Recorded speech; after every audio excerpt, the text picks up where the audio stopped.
In the 4th century, a Christian monk named Evagrius Ponticus wrote down what's known as the 8 evil thoughts: gluttony, lust, avarice, anger, sloth, sadness, vainglory and pride. Want to know more? Let's start now.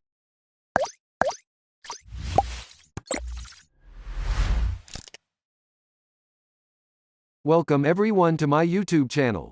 So let's go. But before start, don't forget to hit the like button and click subscribe and turn all notification on to watch all other amazing stories. So let's go. Evagrius wasn't writing for a general audience. As an ascetic monk in the Eastern Christian Church, he was writing to other monks about how these 8 thoughts could interfere with their spiritual practice. Evagrius's student, John Cassian, brought these ideas to the Western Church, where they were translated from Greek to Latin. In the 6th century, Saint Gregory the Great, who would become Pope Gregory I, rearranged them in his commentary on the Book of Job, removing sloth and adding envy. Instead of giving pride its own place on the list, he described it as the ruler of the other 7 vices, which became known as the 7 deadly sins. They're called mortal or deadly because they lead to the death of the soul, says Richard G. Neuhauser, an English professor at Arizona State University who has edited books about the 7 deadly sins. Committing one of these mortal sins and not confessing, not doing penance and so on, will result in the death of the soul. And then you'll be in hell for eternity, or your soul will be in hell for eternity. Fast forward to the 13th century, when theologian Thomas Aquinas again revisited the list in Summa Theologica, Summary of Theology. In his list, he brought back sloth and eliminated sadness. Like Gregory, Aquinas described pride as the overarching ruler of the 7 sins. The Catechism of the Catholic Church's current capital sins are basically the same as Aquinas, except that pride replaces vainglory.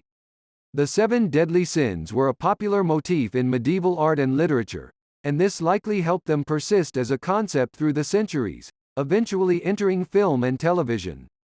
The movies Say 7N, 1995, and Shazam, 2019, both deal with the 7 deadly sins. Even on Gilligan's Island, the American sitcom that aired from 1964 to 1967, each character was supposed to represent a different deadly sin. According to the show's creator, Gilligan was sloth. Here, we take a look at the list that has fascinated people for so long. 1. Vainglory, pride. Lists of the 7 sins often use vainglory and pride interchangeably. But technically, they're not the same thing, says Kevin M. Clark, a professor of scripture and patristics at St. Patrick's Seminary and University who has edited a book of historical writings on the 7 deadly sins. Vainglory is kind of like that vice that makes us check our like counts on social media, he says. Vainglory is where we seek human acclaim. In contrast, pride is a sin where I essentially take spiritual credit for what I've done, instead of ascribing one's good deeds to God. 2. Avarice. Gregory the Great wrote that avarice is not just a desire for wealth but for honors and high positions, Neuhauser says. So he was aware that things that we would consider as immaterial could also be the object of avarice. While some of the sins may vary between lists, avarice or greed shows up on all of them. 3. Envy. Evagrius doesn't have envy in his list, Clark says, but Evagrius did include sadness. Sadness is closely related to envy because envy concerns really 2 things. One is joy at another's misfortune and the other is sorrow at the fortune of someone else. Gregory articulated this when he added envy to his list of vices, writing that envy engendered exultation at the misfortunes of a neighbor, and affliction at his prosperity. 4. Wrath. Anger can be a normal reaction to injustice, but wrath is something more. The Catechism says that, if anger reaches the point of a deliberate desire to kill or seriously wound a neighbor, it is gravely against charity. It is a mortal sin. Medieval artists depicted wrath with scenes of people fighting as well as scenes of suicide. 5. Lust is so broad that it encompasses sex outside of heterosexual marriage as well as sex inside of heterosexual marriage. The Catechism defines lust as a disordered desire for or inordinate enjoyment of sexual pleasure. Sexual pleasure is morally disordered when sought for itself, isolated from its procreative and unitive purposes. Of all the sins, this is probably the one on which public opinion has changed the most.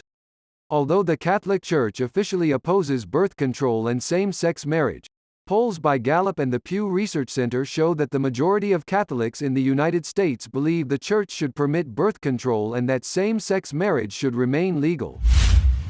6. Gluttony. Early Christian theologians understood gluttony to include drinking too much alcohol and desiring too much fine food, in addition to overeating. If I just simply have to have the most delicate food, the most expensive food, that can be a form of gluttony, Clark says. 7. Sloth. Sloth has come to mean laziness today, but for early Christian theologians, it meant a lack of care for performing spiritual duties, Neuhauser says. Although Gregory didn't include sloth in his list of 7 sins, he did mention it when talking about the sin of sadness or melancholy, writing that melancholy causes slothfulness in fulfilling the commands. And now we reach the end of the video. And thanks for watching. Out of this world.